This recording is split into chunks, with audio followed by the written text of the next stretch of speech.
Hi, my name is Martin Danielak and I am the lead portfolio manager for Friesen Capital Management.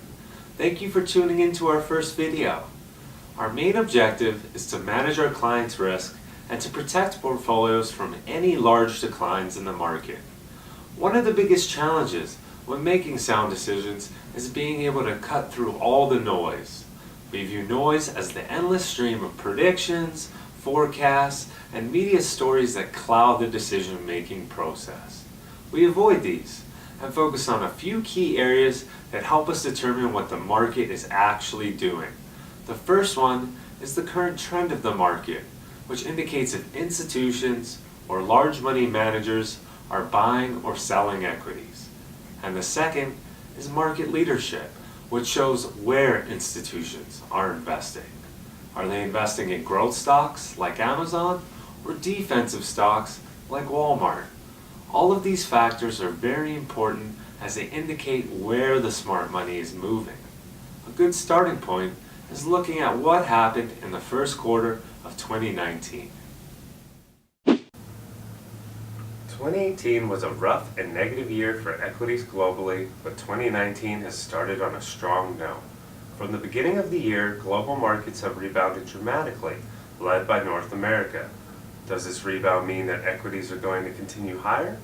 Not necessarily, as global growth is slowing and interest rates are now expected to decrease to support the economy.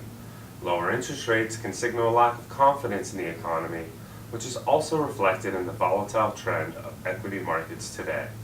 Let's look at this visually to show you what we are looking for to guide our actions going forward. Here we have a 3-year chart of the TSX, which is the main stock market in Canada. One can see that the market was caught in a sideways range and was supported by institutions at the lower level. This support was broken at the end of the year as markets sold off globally. This breakdown was followed by a V-shaped recovery as markets returned to a flat trend. Market health and trend remain relatively neutral, leading us to be cautious on Canada. We continue to watch certain areas like energy, but are focused on stronger geographies outside of Canada at this time. Now let's move our attention to the 3-year chart of the S&P 500, which is the main stock market in the US.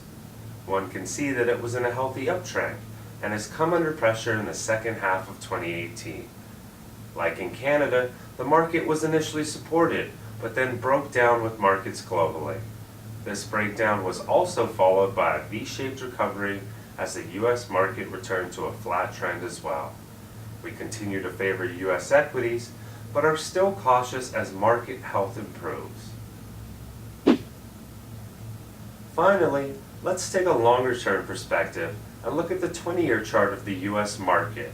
We want to step back to highlight the cyclical nature, as bull markets or positive trends always come to an end. The last two major corrections were in 2000 and 2008, and both declines were over 50%. This is what we want to protect against, as we are in the second longest bull market in history.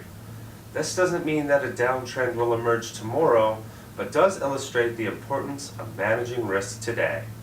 Are we in a sideways pattern that will continue higher or eventually roll over and head lower? We simply do not know yet and remain cautious until conditions improve. In closing, we want to summarize what matters most at this time. Markets are caught in a volatile sideways trend, which indicates uncertainty about the future. Market leadership is mixed, with growth and defensive sectors both rebounding with the market. The positive is that corporations are still growing profits, but this growth is slowing and must be monitored closely.